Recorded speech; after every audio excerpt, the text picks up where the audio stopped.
සහෝදරයා මේක නම් මම ඇත්තටම කලකිරලා දියාරු විදියට මේ දියාරුම විපක්ෂ නායකයාට කියන්නේ මේ යකා ගැන කතා කරලා වැඩක් නැහැ.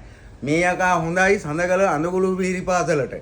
මුන් වගේ උන් අපට දුසින් ගණන් හොයාගත්ත හැකි බං අර එහෙම මම මේ ආබාධිත අපේ කොල්ලන්ට කෙල්ලන්ට කියනා නෙමේ. මේ අතපය හතර තියාගෙන මුට මොලයක් නැති එකෙක් හදපු උන්ට ගහන්න ඕන. උගේ පස්සේ යන අනේ මන් දන්නේ දෙමළ සහෝදරවරුන්ට අපි කියන්නේ තාමත් මූ ආමන්ත්‍රණය කරන්නේ ස්ටේජ් එකකට නැග්ගහම බලපල්ල සහෝදරවරු වතු ප්‍රජාව කියලා. ඇයි බං උඹලට බුද්ධියක් නැද්ද බං? දැන් අවුරුදු දශක ගණනාවක් මුන්ගේ අතකොළු වෙලා මුන්ට බැල මෙහෙරකම් කරලා උඹලගේ තියෙන අයිතිවාසිකම් ඔක්කොම කප්පාදු කරන ලයින් කාමර වලට කොටු වෙලා උඹලගේ දරුවන්ගේ අධ්‍යාපනය මොට වෙලා මුන් උඹලගෙන් ගන්න ප්‍රයෝජන බලපල්ලා බං. මට නම් ඇඬෙනවා පිස්සු හැදෙනවා සහෝදරයා.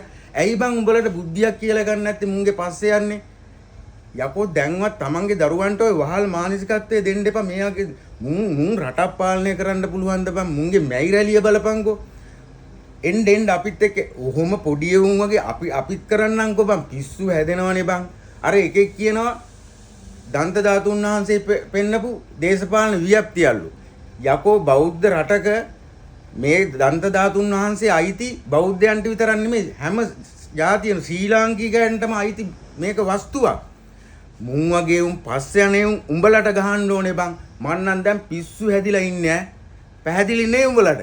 මන් නම් මේක නේ දියාරු විදිහටම කිව්වේ සැර නැතුව කලකිරිලා බං. එහෙමනම් මන් නවතිනවා ඈ.